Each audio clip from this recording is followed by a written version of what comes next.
Election campaigns in full swing in New Hampshire, bellwether state of the nation, that goes to the polls on March 10th to cast its vote.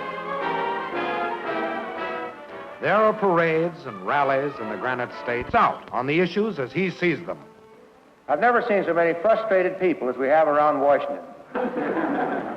They're frustrated mostly because they haven't any faith in the American system. They've lost confidence in the Constitution. They've lost confidence in the fact that a strong nation has to be strong, has to show its strength, and has to let its enemies know what they're going to do. The question in my mind is, how can you prevent war with policies that are making communist countries content with communism, or foreign aid policies that are making them even more content? And at the same time, by feeding and clothing his friends, while denying your friends the means to help protect you. You can't stop him by letting him edge up closer and closer to you, as he's doing right now. Now, I firmly believe that the only way to secure the peace without war is to pile on the economic pressures that will disrupt the enemy, lose him his friends, and confront him with a united and a determined NATO. Now, this leads me up to the subject of peace. Since President Eisenhower left office, our foreign policy position has deteriorated until today we watch almost daily the slippage of the United States around the world as more and more and more countries begin to disbelieve us, begin to distrust us, and begin to look elsewhere for the leadership that must be portrayed if peace is to be obtained and maintained in this world. Here again on the same subject, foreign policy.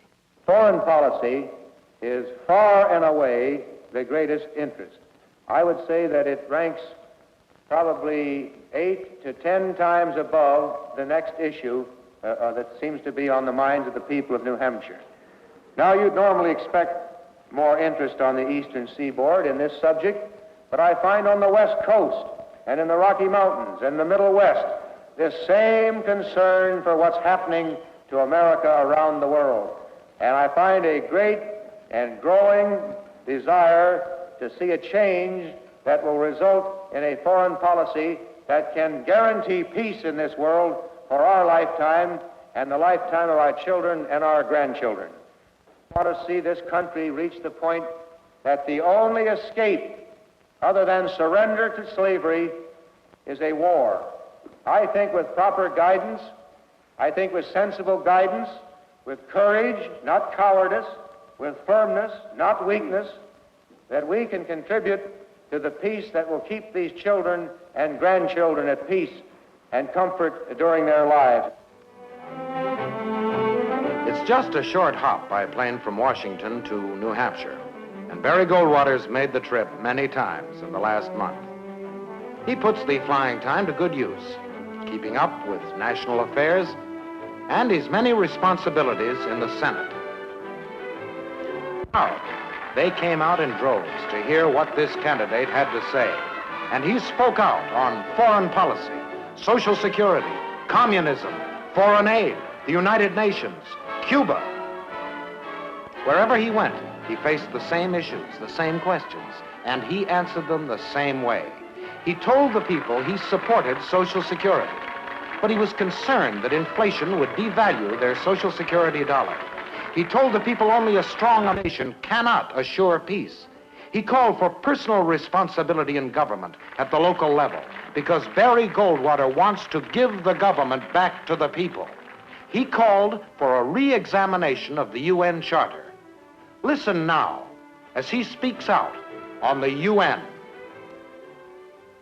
When you set up a charter by which you're going to live in an organization, particularly an organization like the United Nations devoted to peace, and you violate what I believe to be two of the important covenants, namely you're not going to engage in aggression, nor are you going to interfere in the internal workings of a country, then you have become dishonest, and we would not have done this, in my opinion, had we not been imposed upon to do it by the other nations in the United Nations who see no wrong in violating the Charter. This is the same, we get into the same position when we argue about Red China coming in the United Nations. The Charter very clearly says no aggressor nation shall belong to the United Nations. We already have Russia, and to me it's an academic argument. We say they can't come in, so if we say that, Red China can't be admitted. But you and I know that the chances are pretty good for their being admitted. This is one of the reasons that I have repeatedly suggested that the United Nations meet for a charter revision. And now the people of New Hampshire speak out for Barry Goldwater. Well, I just had the pleasure of shaking hands with our next president, I'm pretty sure. I like his plan, and I like his way of speaking, and I think he's going to keep his promises, his campaign promises. And I know one thing, he won't be a yes man for any party. Well, I don't think of him so much really as a politician, but just as a man. I'm very impressed with him. I'm extremely proud that we have an American with guts enough to put America back where it belongs. I'm opposed to foreign aid, economic aid.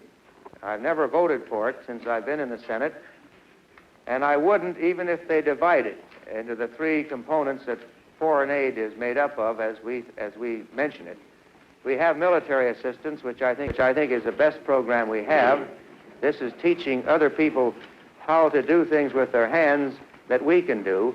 But foreign economic aid, since the Marshall Plan, has not, in my opinion, bought us any friends, and I don't think you can buy friendship. I can't buy yours, and you can't buy mine. But if you show me how to do something that you know how to do that makes you live better than I do, I'm going to be your friend. And that's the way I think we should be proceeding. If we have to have foreign aid, if we can't live without it, and I think we can, then why not try a multilateral approach where some other countries get in the act? And they're getting to know him and his family. Here's his younger daughter, Peggy. They call her Little Peggy. And his younger son, Mike. It's because he's a devoted family man that Barry Goldwater entered the presidential race, because he believes so strongly in a free America, because he's dedicated to preserving the peace for all American families. Wherever he goes, he speaks out, clearly and forcefully on the issues, answers questions, explains exactly where he stands on domestic and foreign policy. Everywhere he goes, the people are responding with enthusiasm for this new and different courage and integrity in meeting problems. He's calling for an end to do-nothing policies, for progress based on the dynamic principles of the Republic. He's calling for a rebirth of individual freedom. We put our reliance upon freedom, upon the free enterprise system.